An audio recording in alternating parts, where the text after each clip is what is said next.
Aqui nós temos a fase escura da fotossíntese, também chamada de ciclo de Calvin.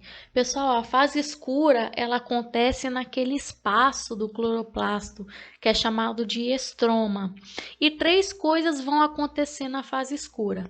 A primeira coisa que acontece é a fixação do CO2. Então, o CO2 que está na atmosfera, a planta vai capturar. A partir desse CO2, várias reações vão acontecer e os açúcares vão ser produzidos.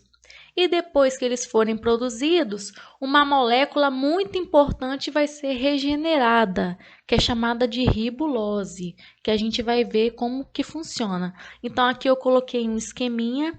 Ciclo de Calvin é a mesma coisa que fase escura, vai acontecer no estroma e o CO2 ele vai ser fixado para a produção de açúcares. E aí, no final do processo, uma molécula vai ser regenerada. Vamos ver como que acontece. Pessoal, primeira coisa, não se assuste com esse esquema. Eu vou explicar passo a passo, vou tentar facilitar. Aqui do lado eu coloquei, lembra daquele cloroplasto que eu coloquei no início da fase clara e escura? Aqui eu peguei só a parte que interessa para a gente, que é a da fase escura, também chamada de ciclo de Calvin. Então, como que acontece? Como eu falei para vocês, o CO2 vai entrar na fase escura. Então, aqui nós temos o CO2, que a planta vai fixar. Só que o CO2 ele não vai ficar sozinho, ele vai se juntar com uma molécula de 5 carbonos, que a gente pode contar. 1, 2, 3, 4, 5. É uma molécula de 5 carbonos. Então, o CO2 ele vai se juntar com essa molécula de 5 carbonos, que é chamada de ribulose. Então, os dois vão se juntar e produzir uma molécula chamada de fosfoglicerato. Professora, que nome é esse? Já começou a complicar. Tava gostando, mas agora tá difícil. Não, a gente vai repetir para a gente poder fixar. Então vamos lá.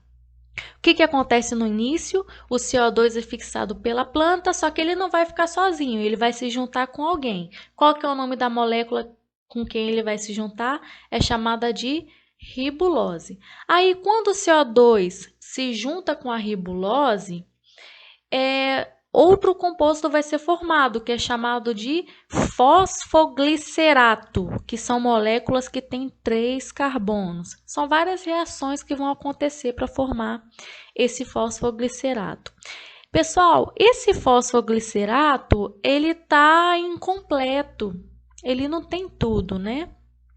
O que vai faltar?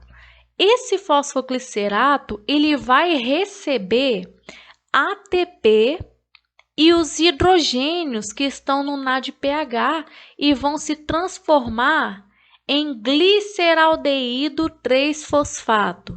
Professora, pelo amor de Deus, hein? Para que esse nome tão difícil? Porque a biologia tem disso, né, pessoal? Mas a gente vai aprender. Então, percebam que aqui aconteceu uma transformação do fosfoglicerato para o gliceraldeído 3-fosfato. E como que acontece essa conversão? Através de ATP e NADPH. De onde que veio esse ATP e esse NADPH? Vieram lá da fase clara que a gente estudou. Então, para acontecer essa conversão, eu preciso do ATP e NADPH. Bom, depois que esse gliceraldeído aqui foi feito, alguns deles vão sair do processo para a produção de açúcares e outros componentes que a planta precisa.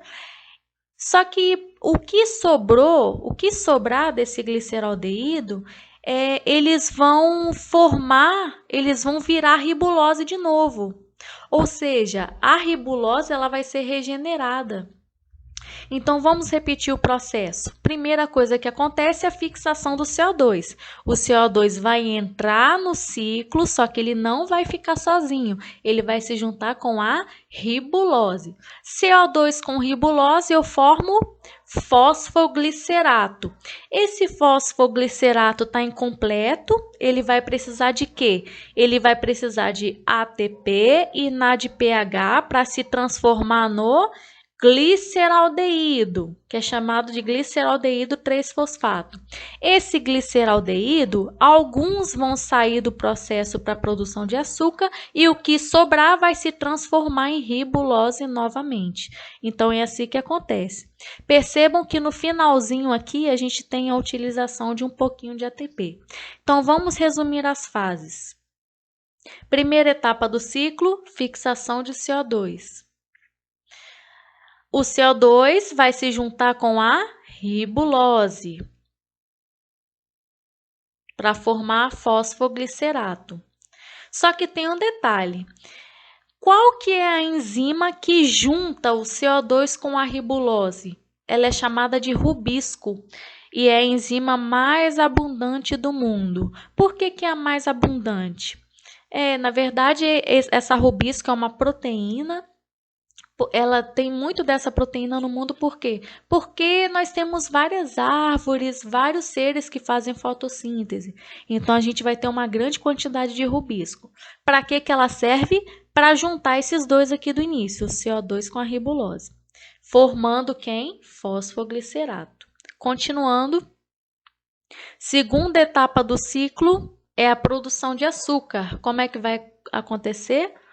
Esse fosfoglicerato vai se converter em gliceraldeído com o auxílio de quem? Do ATP e do NADPH. Então, vamos resumir aqui. Eles colocaram as quantidades, mas não fiquem apegados a isso. Você só tem que saber que foram utilizados ATP e NADPH. Esse gliceraldeído que foi formado, alguns, aqui nesse exemplo tem 2, né? 2 gliceraldeídos vão sair para formar açúcares e o que sobrar, a gente vai regenerar a ribulose.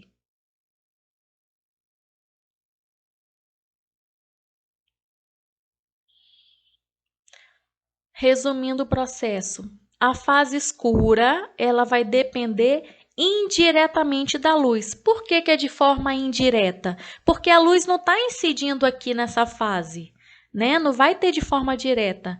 Porém, aquilo que foi produzido na fase clara vai ser utilizado, que é o ATP e o NADPH. Então, essa dependência da luz, ela acontece de forma indireta. Aqui nesse slide eu coloquei para vocês outros nomes para as fases. A fase clara também pode ser chamada de etapa fotoquímica, foto vem de luz, e a fase escura pode ser chamada de etapa química. E aqui eu coloquei um esqueminha para vocês revisarem. Pessoal, então eu espero que vocês tenham entendido o assunto. Qualquer dúvida pode me chamar no WhatsApp, nas redes sociais e façam suas anotações e qualquer dúvida eu estou disponível. Bons estudos e até a próxima!